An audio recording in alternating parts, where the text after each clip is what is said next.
Olá, boa noite, boa tarde para quem ainda está durante o dia. Hoje propus que a gente faça uma aula sobre uma conversa, um bate-papo, um diálogo, talvez. Vamos ver sobre essa relação e essa oposição entre discurso e diálogo. Quero explorar com vocês um pouco a diferença entre esses dois lugares da fala. E acho importante a gente falar sobre isso numa época em que todas as enganações passam pela linguagem, mas também as construções dos mundos verdadeiros, né? Então, a construção dos mundos falsos passa pela linguagem e a construção dos mundos verdadeiros também passa pela linguagem, nesse sentido da linguagem falada, da linguagem verbal, da linguagem escrita, da linguagem da língua. E quando eu falo isso é porque estou me referindo também, evidentemente, à existência de outras linguagens que não são da ordem do campo do verbal e portanto, da escrita e da oralidade. E preparei para vocês algumas colocações e vou tentar explorá-las dentro do espaço mais curto de tempo, considerando o limite do Instagram e também o limite do nosso dia a dia, né? Do nosso cotidiano, das outras coisas que temos para fazer. Para mim já são 10 da noite e para vocês são 5 da tarde. Bom, vamos lá. Porque eu desejei trabalhar isso, porque propus que a gente fizesse uma microaula, né, como eu chamo, esse pequeno momento sobre esse assunto. Então, considerando o que eu acabei de falar, nós estamos vivendo dentro de uma certa ordem do discurso em que os jogos de manipulação se estabelecem dentro desse campo do discursivo, ou seja, da linguagem falada, da linguagem verbal, da linguagem escrita, mas também é daí que a gente pode, digamos, produzir a emancipação que a gente busca.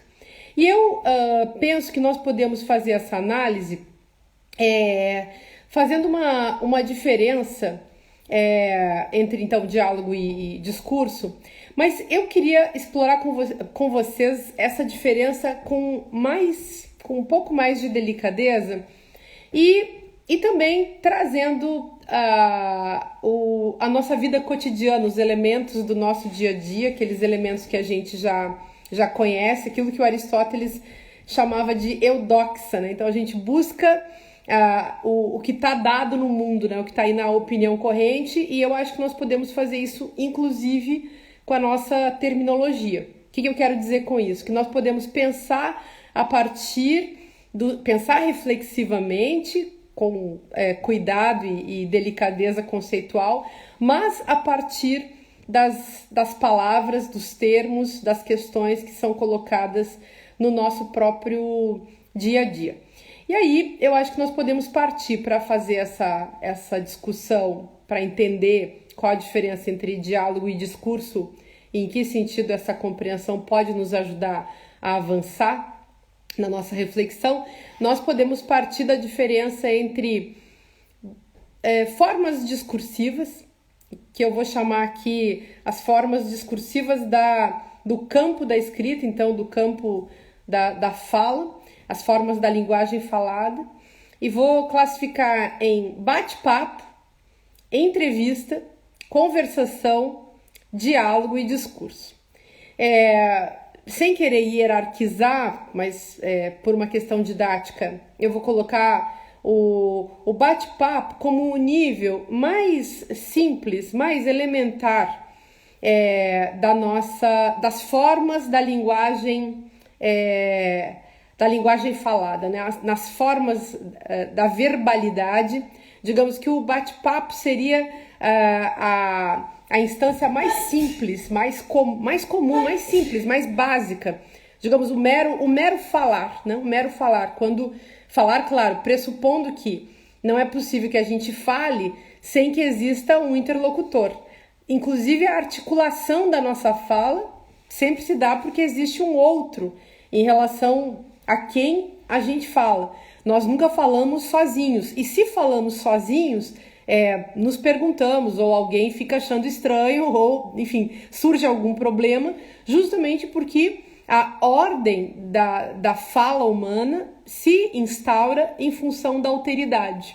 Então, o sujeito que fala sozinho tem algo que nos soa estranho, porque justamente parece faltar-lhe a alteridade em relação à qual toda fala se instaura. E, nesse sentido, isso que na filosofia, por exemplo, do Derrida surgiu como sendo o falocentrismo ou falogocentrismo, tem muito a ver com digamos assim, vamos definir dessa maneira, né, como uma espécie de grande paranoia, um grande fechamento da fala, ou um grande fechamento que é próprio da forma com que a fala foi se estabelecendo no campo do patriarcado preconceituoso, racista, capitalista, etc. Ou seja, o falogocentrismo, quando o Derrida está falando disso, ele está falando de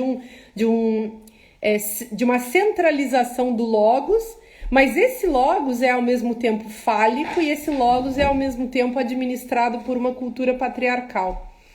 Então, eu diria que o falogocentrismo é essa fala que está dada, uma fala que está pronta, uma fala dentro da qual a gente se situa, sem que a gente precise transformar essa fala pela via poética, pela via filosófica, enfim, por qualquer outro tipo de caminho que a gente busque que seja um caminho criativo. E por que eu coloquei a questão da paranoia aí?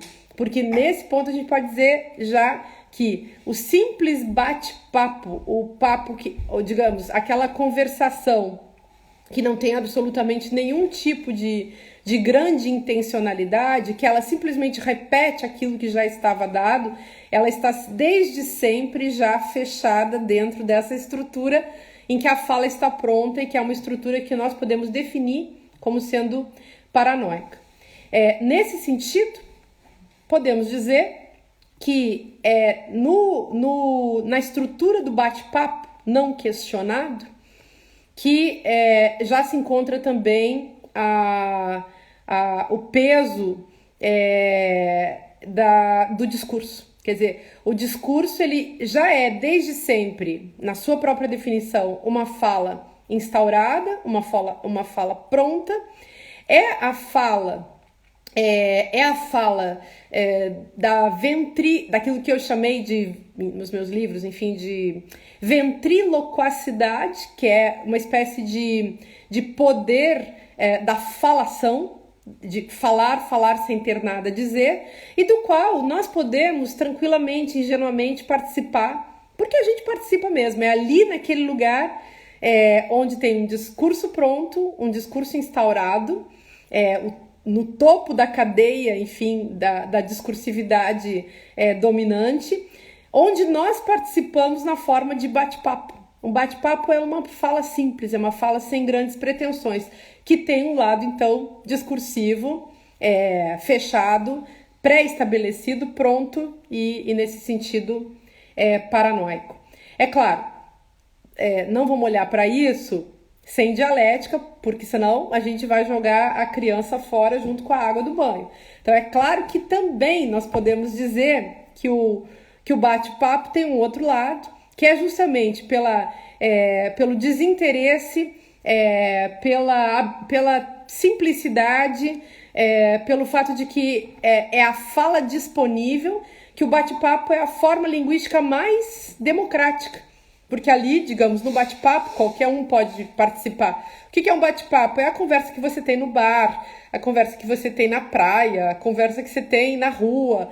É a troca de de clichês que a gente faz no dia a dia com as pessoas com as quais a gente vai encontrando. Para quem tem, claro, esse tipo de temperamento de sair conversando com as pessoas, né? Porque, digamos, para os tímidos é muito difícil também entrar dentro dessa estrutura do bate-papo, né? Dessa troca imediata, rápida, cotidiana, disponível, despretensiosa e que tem um lado, então, pensando nessa dialética, que tem um lado que também é muito legal, que é o simplesmente estar aí como um ser que fala. O problema é o lado, digamos, negativo e sombrio, que é estar aí como um ser que fala e fala sem ter nada a dizer.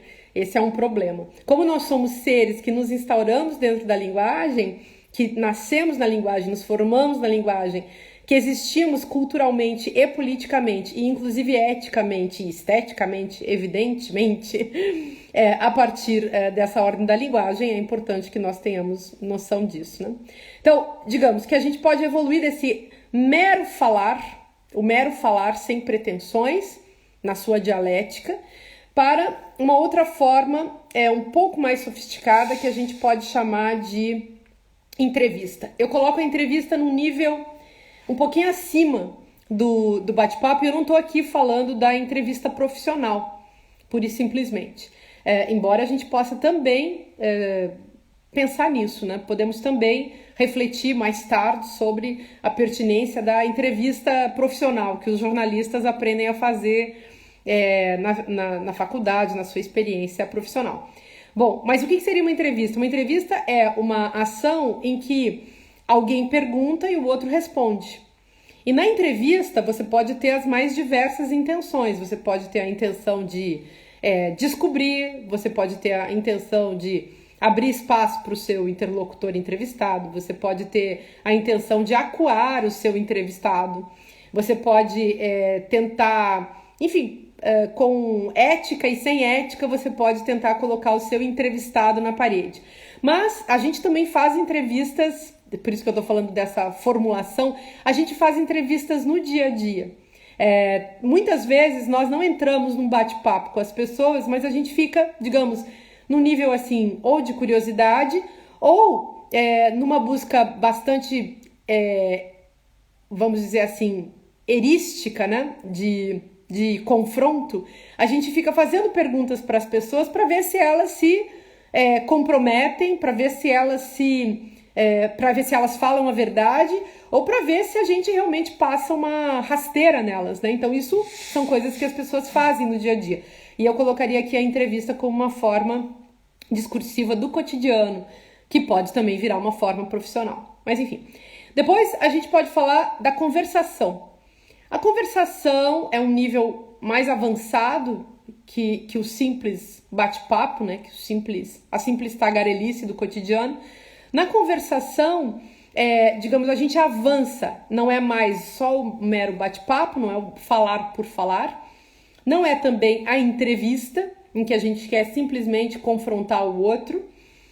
A gente já chega num outro nível em que nós estamos interessados em produzir um convívio através da fala.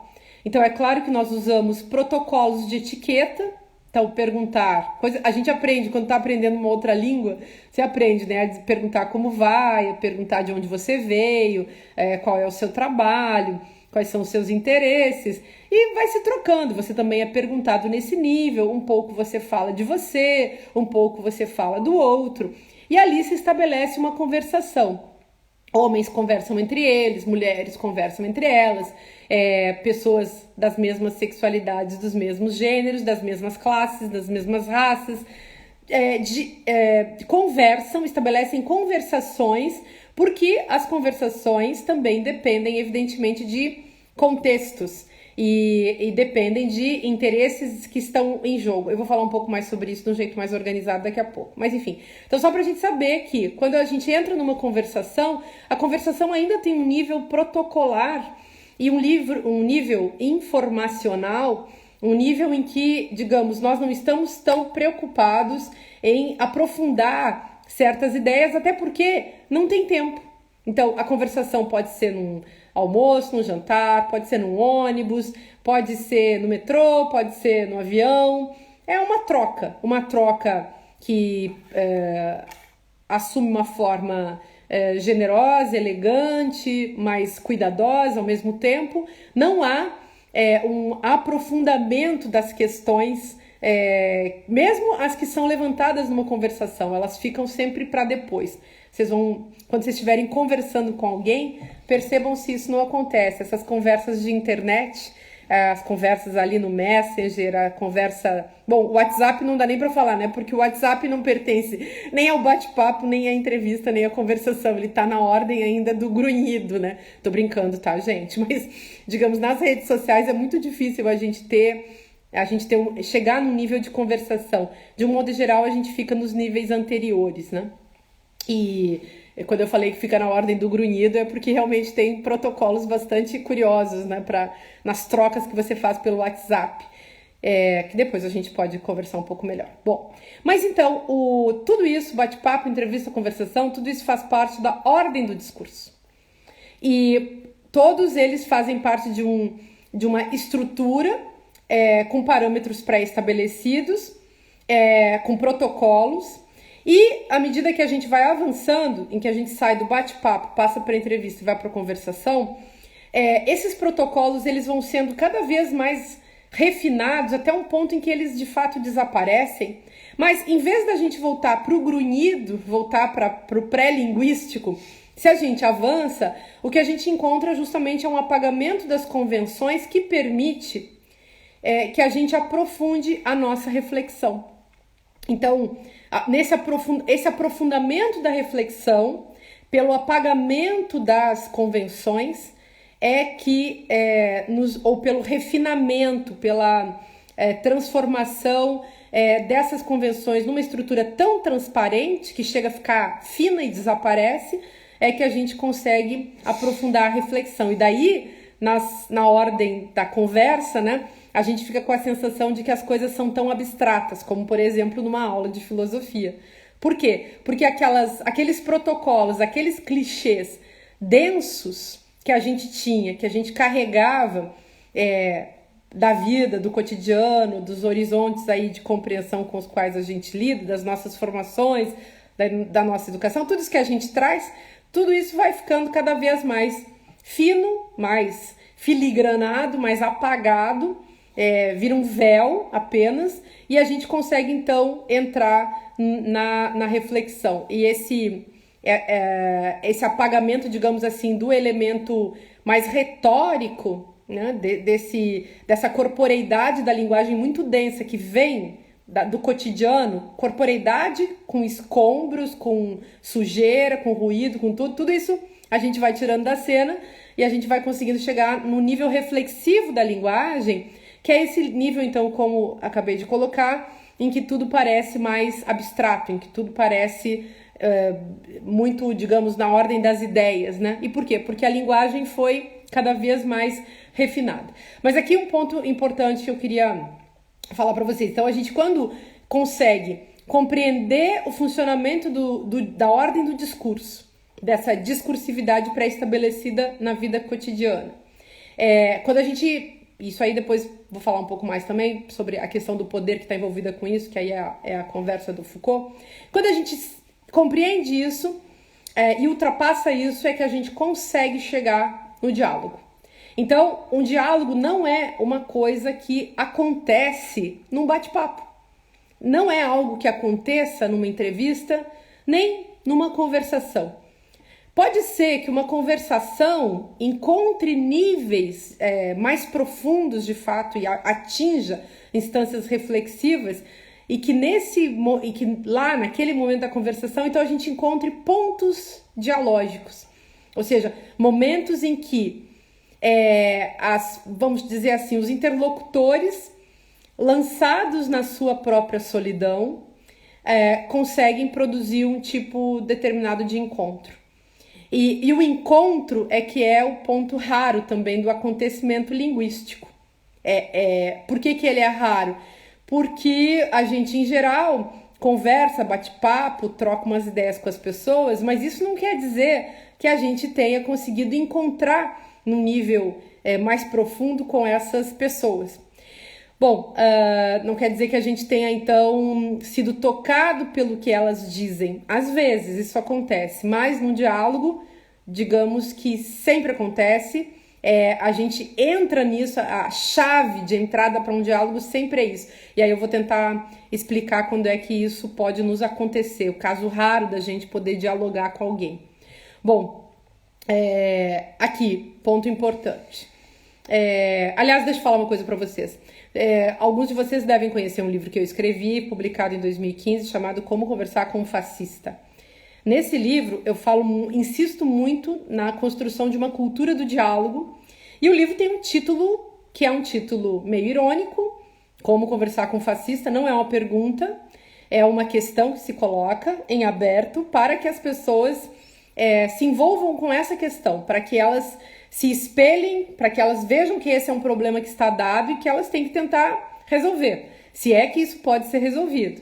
E esse título remonta àquela velha anedota da cultura alemã, da cultura europeia, mas na Alemanha é muito contada, na qual se pergunta, quando um fascista chega na sua casa e senta na sua mesa, aqueles, digamos, todos os que permanecerem sentados na mesa serão fascistas, como esse sujeito que chegou. Então a pergunta que fica é, como é que a gente consegue conversar com um fascista? Será que nós também nos tornamos? E no livro eu colocava justamente essa questão. Talvez a gente não consiga nunca conversar com um fascista, mas pelo menos a gente pode não se transformar em um. E isso se dará justamente através de uma produção dialógica. Mas então, vamos explorar um pouco mais isso, né? Vamos ver do que se trata quando a gente entra numa construção, então, dialógica. Ponto importante, e eu mencionei isso antes, para que as conversas aconteçam, e os diálogos, e os bate-papos, e as entrevistas, e o que quer que seja, nós precisamos sempre ter contextos, participantes e interesses. A gente pode partir sempre desse pressuposto, que estamos falando dentro de um contexto, existem participantes que interagem dentro desse contexto e existem interesses em jogo em função dos participantes. E esses interesses advêm dos contextos e podem também vir a transformar os contextos. Então, podem existir interesses éticos e interesses antiéticos. Nos diálogos, nunca podem existir interesses antiéticos. Esse é um ponto importante. No bate-papo pode existir, na entrevista também. No diálogo não, porque o diálogo é justamente, a meu ver, uma forma ética. E vocês podem notar isso tendo o seguinte parâmetro. Existem violências verbais, violências discursivas, grande parte da violência simbólica produzida contra minorias políticas, contra mulheres, como a misoginia, por exemplo, e aliás todo o discurso de ódio, né, que é violência simbólica e violência discursiva e verbal, muitas vezes. Então, ele se dá na ordem do discurso. O diálogo não permite a presença de violência. Não há violência dialógica. Existe violência discursiva, mas não existe violência dialógica, justamente porque o diálogo é uma forma que não se presta a ser discurso, ou seja, ele não é fala pronta. Então, o que ele é se ele não é uma fala pronta? Quando um diálogo acontece, é claro que eu posso chegar num diálogo com a intenção de ter simplesmente um bate-papo. Eu posso chegar estar num diálogo, inclusive, com a intenção de simplesmente me entreter ou espairecer.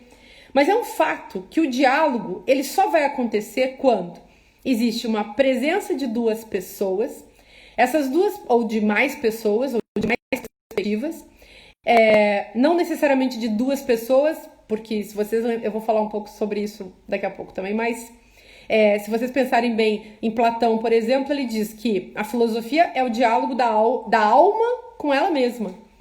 Ou seja, sou eu pensando comigo mesma lá dentro. A filosofia vai acontecer nesse lugar.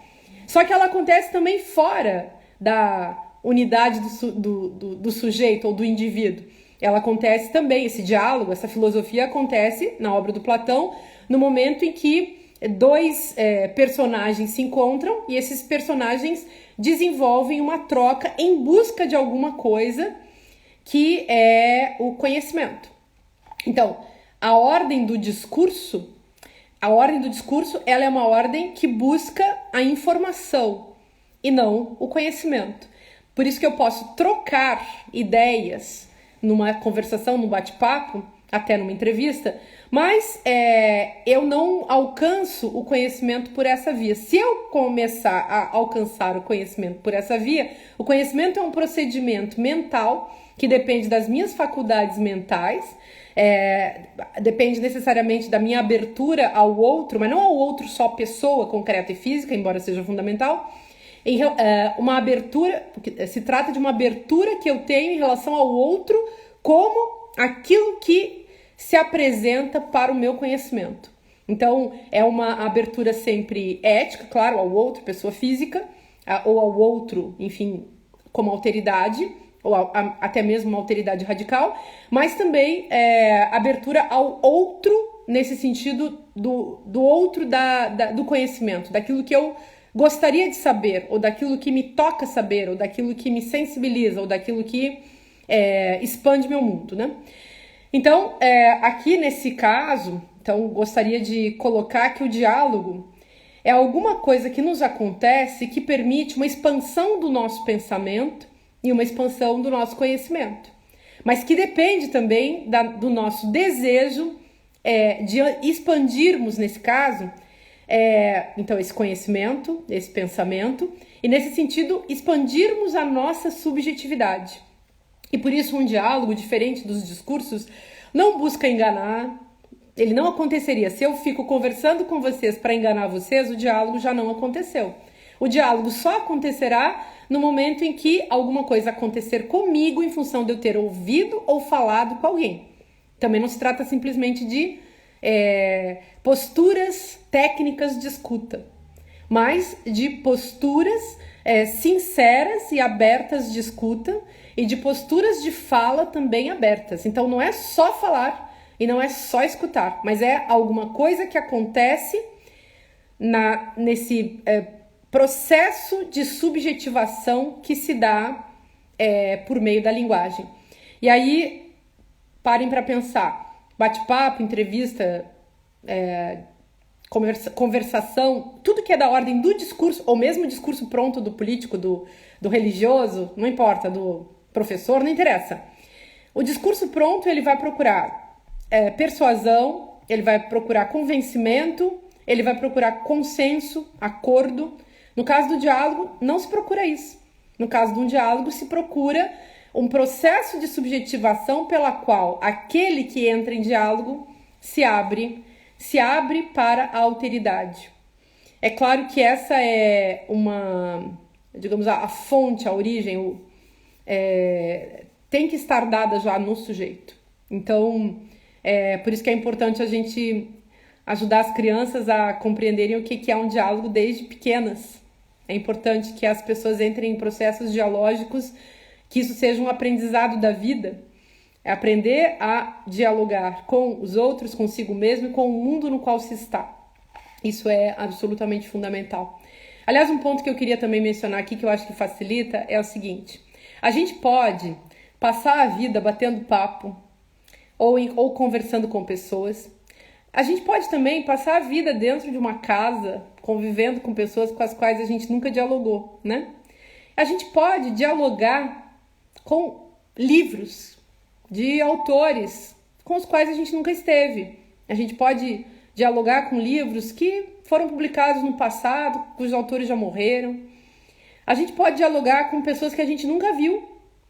E, muitas vezes, pessoas com as quais a gente convive, nós não chegamos a dialogar. Então, o que entra em jogo, né, para que um diálogo aconteça? Não é simplesmente o meu corpo físico, não é simplesmente a minha fala, é uma determinada relação que nós estabelecemos com a linguagem à medida que nos entregamos a um processo de abertura à alteridade, que pode estar no livro, que pode estar num encontro com a paisagem da natureza, que pode estar dado não é sempre bom também, não é isso que eu quero dizer, pode se dar diante de cenas trágicas, diante de cenas bonitas, de cenas aterrorizantes. Quer dizer, o que me toca e o que vem me subjetivar, ou seja, o que vem me fazer pensar, o que vem me sensibilizar, o que vem me chamar de dentro de mim mesmo, o que vem me chamar de dentro da minha solidão e me colocar num elo com aquilo que transcende a minha própria solidão. Eu estou colocando a questão da solidão também porque eu acho que é uma dimensão bacana da gente enfrentar no momento atual, sabem? Sempre na vida eu acho que a dimensão da solidão é fundamental. Eu não falo simplesmente da solidão social, que pode ser desagradável ou não, dependendo do contexto, mas eu penso também nessa solidão existencial. Não a solidão, então, de não estar com os amigos, de não estar com a família, mas que pode ser boa e pode ser ruim, depende, pode ser vista, então, numa perspectiva dialética, mas eu falo de uma solidão que é um exercício também espiritual que a gente deveria cuidar em relação ao que nós deveríamos ter uma atenção numa época em que nós somos tão convocados pela solidão social e muitas vezes sofremos por conta dela. Mas e essa solidão existencial, essa solidão que nos faz saber que nós somos seres sós, seres sozinhos. E por isso a dimensão do outro também, à medida que a gente se dá conta dessa solidão existencial, do fato de que nós somos seres sós, que atravessamos a vida acompanhados, na verdade, apenas da nossa própria consciência, nesse momento em que a gente tem essa noção, a gente valoriza muito mais também a companhia do outro. E por isso as pessoas com a maior solidão existencial são aquelas que também serão capazes das mais profundas amizades. Porque são aquelas pessoas que sabem valorizar a presença do amigo, a presença da companhia, a presença de um familiar, a presença de alguém que faça diferença na sua solidão. Mas a solidão é um lugar maravilhoso, a solidão existencial é um lugar que a gente habita e às vezes a gente nega, e poder enfrentá-la é algo também maravilhoso, é algo bacana. Quer dizer, poder pensar no que significa eu vivendo comigo. Para muita gente isso é aterrador. Em determinados momentos da vida é aterrador para todo mundo. Mas é muito importante poder se conectar com essa dimensão do ser sozinho, do ser um indivíduo, ou seja, alguém que não pode ser dividido, embora o capitalismo tente fazer isso com a gente todo o tempo, né? Então, pensar no valor das interlocuções à medida que nós somos seres existencialmente sós. Pensar no valor dos encontros, no valor dos diálogos reais e no valor também das conversações, dos bate-papos, à medida que somos seres tomados, instaurados, desde sempre a partir de uma solidão existencial, que é sempre enfrentada e confrontada com as produções intersubjetivas, ou seja, com as conversações, com as experiências da linguagem, com a experiência política. Então, esse encontro, ele é da ordem de uma comunicação. Mas qual comunicação? Não a comunicação corporativa, não a comunicação dos meios de comunicação, que são empresas que administram a comunicação em nível social e político e econômico. A pergunta que a gente pode se colocar sempre é: com quem eu realmente comunico? Ainda mais numa época de hiperconexão, de internet, com quem que eu realmente me comunico? Quando realmente acontece o diálogo? Não estarei eu sempre já mergulhado nos discursos prontos, nas falas clichês, na ventriloquacidade, que é uma forma de poder nesse mundo da irreflexividade? Perguntas para a gente se fazer. Eu queria recomendar a vocês alguns livros, tendo em vista essas breves conexões e colocações. Recomendo que vocês leiam algum diálogo do Platão. Platão foi um filósofo, e eu vou falar um pouquinho dele. Um filósofo que tinha, então, Sócrates como seu personagem principal. E Platão escreveu um diálogo. Aliás, em vários dos seus diálogos, ele menciona a problemática da escrita, mas ele escreveu um diálogo, que é o Fedro, que é contra a escrita. Então, não é assim exatamente contra, mas é uma crítica também da escrita para colocar a seguinte questão. A gente precisa voltar para a experiência. Então, o diálogo, por mais que ele seja escrito, esse diálogo que é escrito é para deixar o documento, mas o documento não resolve a experiência. Então, o documento da memória é uma coisa importante que exista, mas e esse documento também que guarda um método. Então, podemos saber que era um método, que era uma coisa que se fazia e que Platão considerava que a filosofia acontecia no diálogo. Mas esse diálogo precisava também ser uma experiência viva, porque era esse diálogo que constituía a condição humana. Toda a experiência, aliás, do conhecimento dependia justamente do diálogo. Bom, então eu recomendo que algum dia vocês leiam algum diálogo de Platão. Por exemplo, leiam o Banquete, que é o mais, talvez dos mais conhecidos, e desses diálogos muito bonitos, que tem várias questões e muitas interpretações. Um diálogo sobre Eros, sobre o desejo, e que eu acho que faz muito bem para uma época como a nossa também, que é uma época tanática. É bom a gente voltar lá no Banquete de Platão. E recomendo que vocês leiam também um texto da Christine de Pizan, que é uma filósofa do século XV, que se chama Cidade das Mulheres, no qual ela trava um diálogo com três senhoras, que são três aparições que surgem para ela: a senhora Razão, a senhora Justiça e a senhora Retidão. E aí, nesse diálogo, ela, naquela época, fazendo uma crítica da misoginia que estava em alta, né, no século XIII, XIV, XV, e ela faz uma crítica da misoginia, e essas mulheres que aparecem para ela dialogam com ela. E ela fala muito nesse diálogo, enfim, de produzir uma outra sociedade, uma sociedade de mulheres, uma sociedade para o futuro. E é a partir desse texto que eu tenho tentado desenvolver também uma ideia de feminismo dialógico, que eu estou gostando muito de trabalhar. Que, aliás, eu dei um curso no IREE, tô dando um curso e ajudando a coordenar um curso que se chama Feminismo para uma Outra Sociedade, e a minha aula foi justamente sobre esse feminismo dialógico, que não é um feminismo do consenso, nem um feminismo dos acordos, é um feminismo que aprende com as tensões e valoriza as individualidades e as singularidades.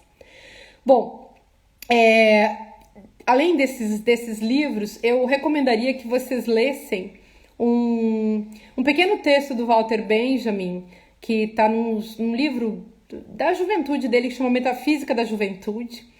E nesse texto tem um texto ali que é um trecho, né, que se chama Conversação, em que ele faz uma pergunta também muito curiosa, que nos permite reler a história da filosofia a partir de um deslocamento de sentido muito curioso. Ele pergunta: então, Sócrates e Platão ficavam lá conversando com seus amigos, né? A gente tem aquela estrutura do diálogo socrático, e aí ele pergunta assim: mas e Safo lá na ilha de Lesbos? Como será que conversavam Safo e suas amigas? Ou como será que dialogavam Safo e suas amigas? Qual era a fala que transitava entre as mulheres? Se essa não era uma fala falogocêntrica, será que era uma fala do silêncio? E aí uma pergunta que, para quem curte literatura, sobretudo, é muito importante, que é a pergunta sobre o silêncio.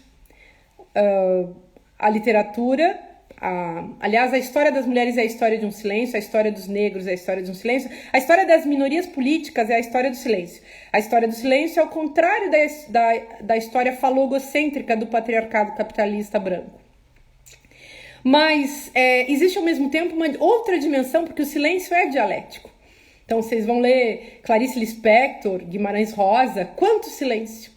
Quando a gente lê um livro, um romance, a gente percebe ali a escritora, o escritor, escreveu e falou, mas ele escreveu e falou também a partir do silêncio. É que nem um artista visual. Ele pinta, ele desenha, mas no meio dessa pintura, das imagens que surgem, dos ícones, dos símbolos que surgem, das cores, dos traços, das manchas, há o vazio. O vazio, digamos, equivale ao silêncio sobre o vazio na imagem equivale ao silêncio na ordem da linguagem discursiva, verbal e etc. Então, sugeriria que vocês também buscassem ler esse texto do Walter Benjamin. E, além disso, Bakhtin, sempre é bom, qualquer livro do Bakhtin em que ele fale sobre plurilinguismo, sobre polifonia, o que ele faz, por exemplo, num livro sobre Dostoiévski, que é fabuloso, que é uma análise da literatura de Dostoiévski, mostrando como as vozes, né, dos personagens surgem no texto. E tem um outro texto também que eu acho muito legal, que é do Wilhelm Flusser, que se chama Bodenlos, que daria para traduzir por Sem Chão. É um livro que no Brasil está publicado por aquela editora Ana Blume, e é um dos livros da minha vida esse. Eu não estou com ele comigo, porque não tenho mais minha biblioteca, né, física, e não consegui e-book, né? Mas nesse livro o Flusser fala sobre a diferença entre discurso e diálogo, tem um capítulo sobre isso. E ele também fala como ele é uma pessoa que perdeu a sua família saindo naquela época da República Tcheca. Ele era judeu e ele nasceu lá. E ele vai embora muito jovem, sabendo que ia, enfim, diante justamente da perseguição nazista. E ele nunca mais viu a sua família. E ele transitou por outros países até chegar ao Brasil, onde os filhos dele, onde ele escreveu várias línguas. Depois ele foi para a França também.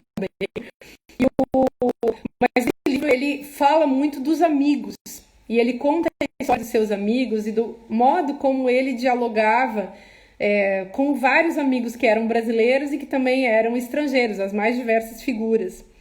Então, lembro sempre assim dele falando da Mira Schendel, que é uma artista plástica, que era amiga dele, que também era estrangeira, que viveu no Brasil e que tinha uma obra também ligada à relação de palavra e imagem. Outro dia a gente vai discutir esse assunto, né? Mas é muito bonito porque o Flusser, nesse livro, ele vai falar que é como se o diálogo fosse justamente uma partilha da solidão. Então, eu interpreto da seguinte maneira: você tem que adensar a sua experiência, adensar a sua própria subjetividade. Você tem que entrar numa espécie de... Falar em experiência é a mesma coisa que falar em viagem, né? Então você tem que entrar numa viagem ao outro de você mesmo, ao outro que você mesmo é, para você poder encontrar com essa solidão, confrontá-la no espelho da vida, né? Que é onde a gente vai encontrando com a gente mesmo. E a partir disso, então, poder produzir essa partilha nesse contexto, vamos dizer, a comunicação verdadeira seria essa em que a gente conseguiria entrar num jogo dialético e a fala se encontra a solidão.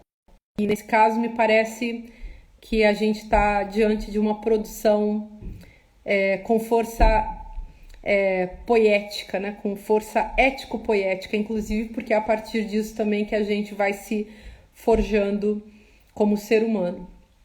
Então, vamos pensar nisso, né? Quem sabe a gente consiga dialogar. Quem sabe eu dialogo até hoje com Platão. Eu dialogo com a Christine de Pizan. Eu dialogo com vocês que eu nem sei muitas vezes quem são. Alguns eu sei, vários que me mandam mensagens, que mandam perguntas, que mandam comentários. Mas é diferente de você bater um papo né? É diferente de você trocar uma ideia pura e simplesmente. É mais fundo, é mais silencioso, é mais solitário, é mais denso e, assim, é também muito alegre e é bem emocionante. Obrigada pela escuta. Tomara que se produza um diálogo a partir desse nosso pequeno encontro. É realmente uma alegria poder conversar sobre esses assuntos, que eu acho os mais interessantes. E até a próxima. Um grande beijo para vocês.